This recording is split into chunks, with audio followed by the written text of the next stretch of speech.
Talk about a royal flush. It's Segaiden episode 80. A 5-mile-long oil slick is moving out to sea. A Farewell to Kings? Poseidon Wars, named after the mighty ruler of the deep in Greek mythology, sees Sega bidding farewell to two pieces of legacy technology. First, Poseidon Wars is the final US release to require use of the Sega 3D Glasses peripheral. Although when I say require, I don't really mean require in the sense of Maze Hunter 3D, where you couldn't turn off the feature at all. Like Cyborg Hunter, Poseidon Wars makes use of the Master System's second controller. But here it's strictly to allow you to toggle the 3D effect on and off with the press of a button.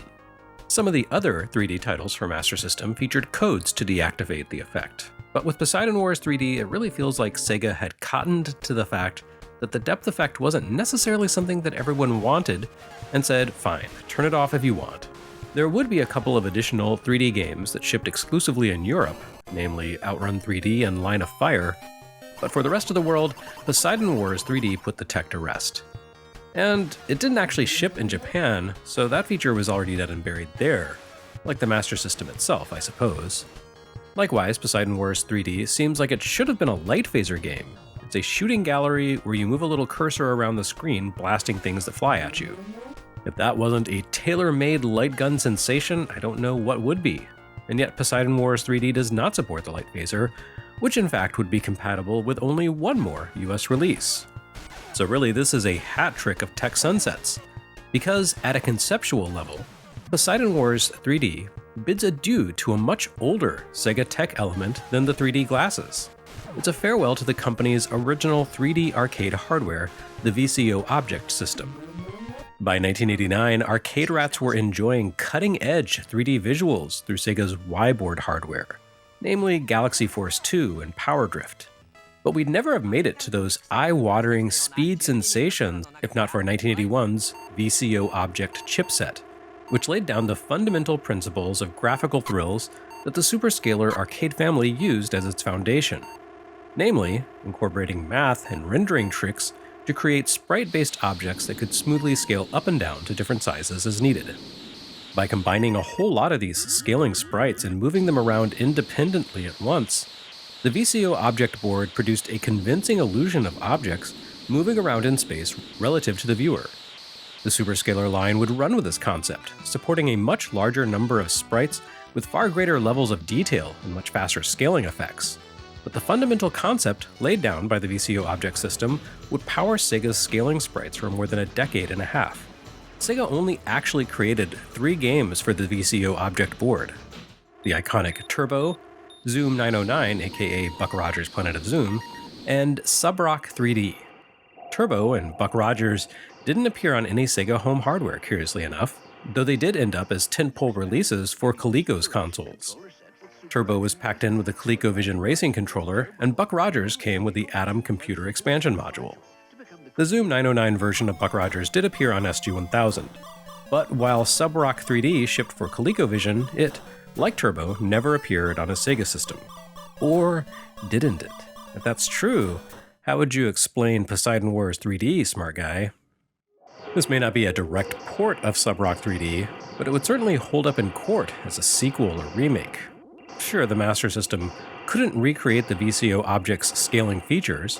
The enemy ships and planes that appear in the distance here change size, the boring normal way, by cycling through different sprites instead of zooming a single one. But otherwise, this is quite the dead ringer. You play as a submarine captain who has very limited control over the heading of his vessel and spends all of his time surfaced, peering at the world through his periscope. Not great combat tactics in my opinion, but I guess that's why I never made it to Admiral. Planes and boats zip around the screen, and you need to move your targeting reticle around to take aim and take them down, either with guns or missiles. Guns fire shots with a bit of decaying arc and a slightly slow velocity, which means you need to factor in lead time and altitude into your attacks.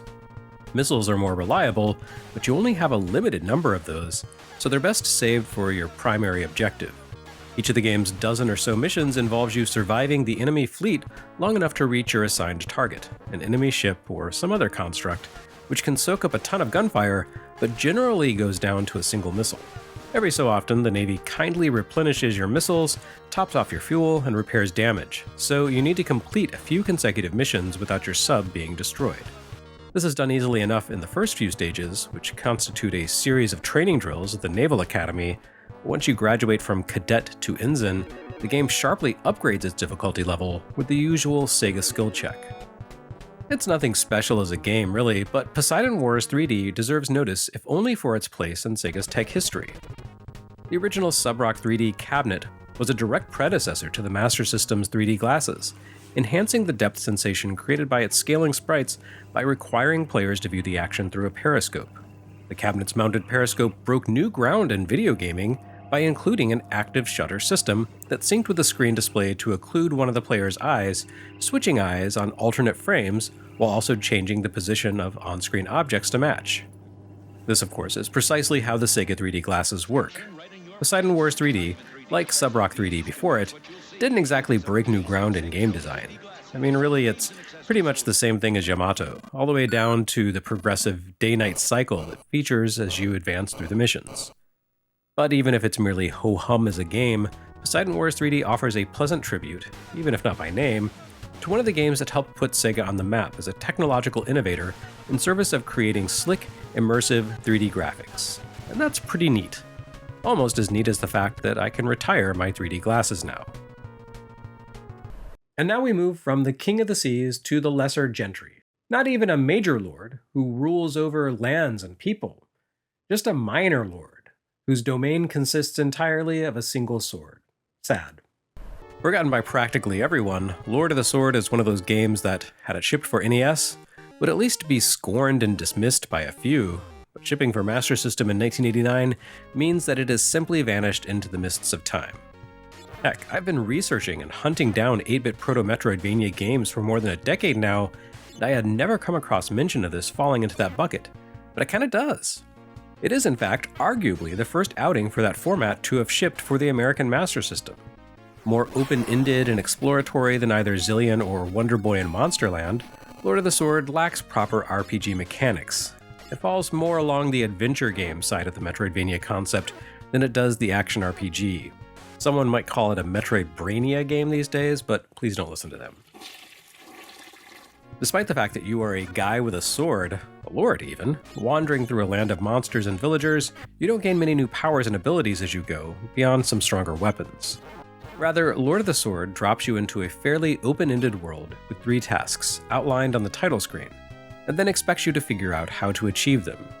You do this by wandering from village to village, collecting clues, and then acting on those hints. Your quest revolves around a handful of items, which you need to take to various places. Early on in the game, a wizard gives you a book to drop into a volcano, Frodo style, which occupies one of the 3 slots in your inventory readout at the top of the screen until you complete your task or a thief steals the book. The actual goals of the mission in Lord of the Sword are pretty meager. The only FAQ for this game to be found online could be printed on a single sheet of notebook paper. The game relies on the oblique nature of its key actions and the tremendous sprawl of its land to pad out playtime. Lord of the Sword gives you infinite continues but has no password or save system, meaning you need to complete the adventure in a single sitting. I have to imagine that once you learn everything the game expects of you, this process would take about an hour to complete.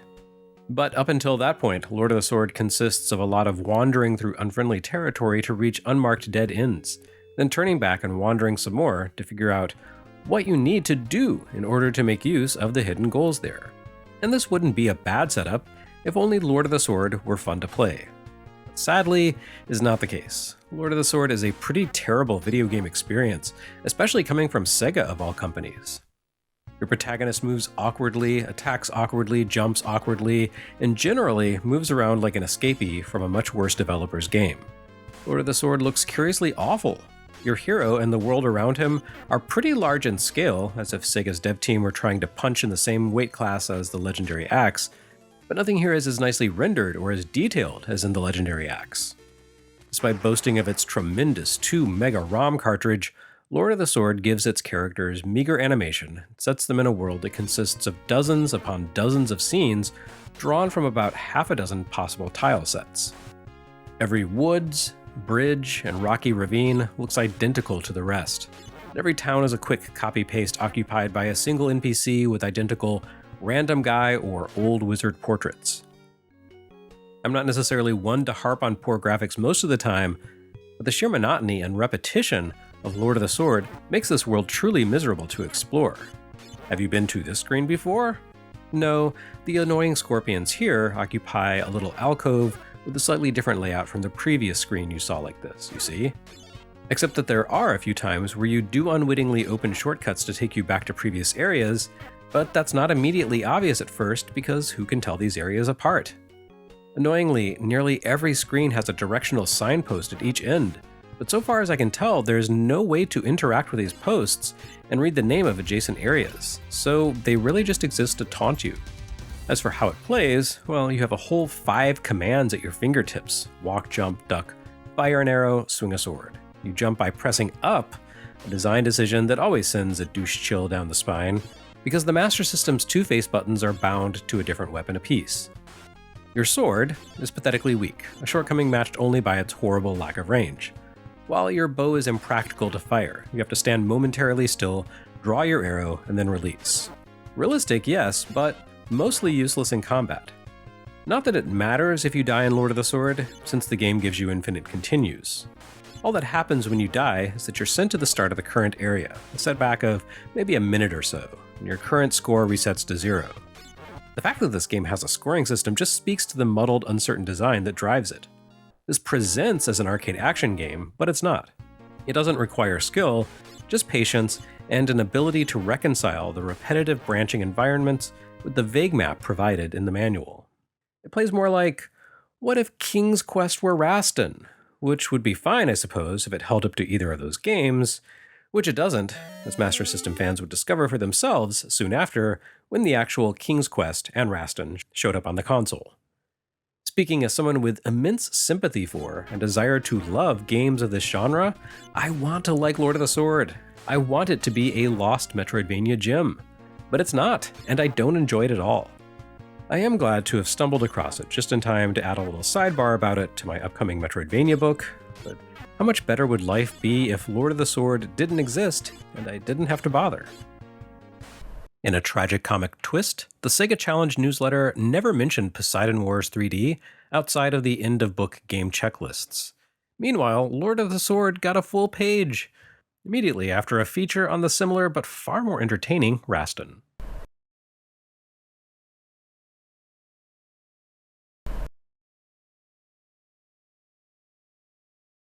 Next time on Segaiden, appreciating the arts.